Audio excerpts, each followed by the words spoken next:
কি হবে হঠাৎ যদি বাংলাদেশের সবাই যাতায়াতের জন্য কোনো গাড়ি মোটরসাইকেল রিক্সা ব্যবহার না করে শুধুমাত্র সাইকেল ব্যবহার করে? আসেন এ বিষয়ে বিস্তারিত আলোচনা করা যাক।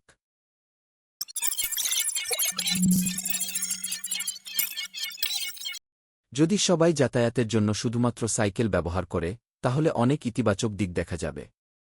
পরিবেশের উপর চাপ কমবে, শারীরিক কার্যকলাপ বাড়বে এবং রাস্তাঘাটের চাপও কমবে।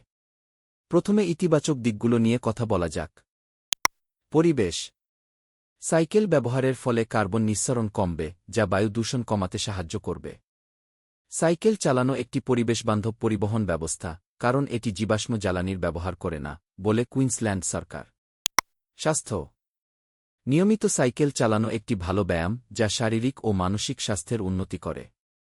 সাইকেল চালানো শরীরের পেশি শক্তিশালী করে, সহনশীলতা বৃদ্ধি করে এবং মানসিক চাপ কমাতে সাহায্য করে, বলে বিবিসি। রাস্তাঘাট। সাইকেল ব্যবহারের ফলে রাস্তায় যানজট কমে যাবে, যা সময় বাঁচাবে এবং দূষণ কমাতে সাহায্য করবে। সাইকেল রাস্তায় কম জায়গা নেয়, তাই বেশি সংখ্যক মানুষ সহজে যাতায়াত করতে পারবে। অর্থনীতি। সাইকেল চালানো একটি সাশ্রয়ী পরিবহন ব্যবস্থা। এর ফলে জ্বালানির খরচ ও গাড়ির রক্ষণাবেক্ষণের খরচও কমে যাবে। সামাজিক দিক। সাইকেল ব্যবহার উৎসাহিত করলে মানুষ আরও বেশি সামাজিক কার্যকলাপের সাথে জড়িত হতে পারবে। সাইকেল রাইড সামাজিক মিলন এবং সম্প্রদায়ের মধ্যে সংযোগ স্থাপন করতে সাহায্য করবে। এইবার নেতিবাচক দিকগুলোতে আসা থাক। দুর্ঘটনা। সাইকেল চালানোর সময় দুর্ঘটনার সম্ভাবনা থাকে। এক্ষেত্রে নিরাপত্তা সরঞ্জাম ব্যবহার করা এবং রাস্তা ব্যবহারের নিয়মকানুন মেনে চলা জরুরি, বলে বিবিসি। দূরত্ব। দীর্ঘ দূরত্বে সাইকেল চালানো কঠিন হতে পারে।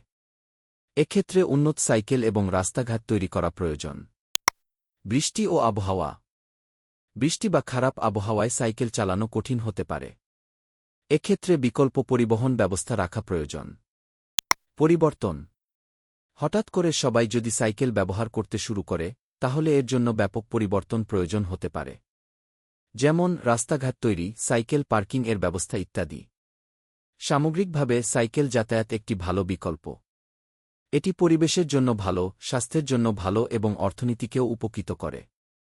তবে কিছু চ্যালেঞ্জ মোকাবেলা করতে হলে এই বিকল্পটি সফলভাবে বাস্তবায়ন করা সম্ভব।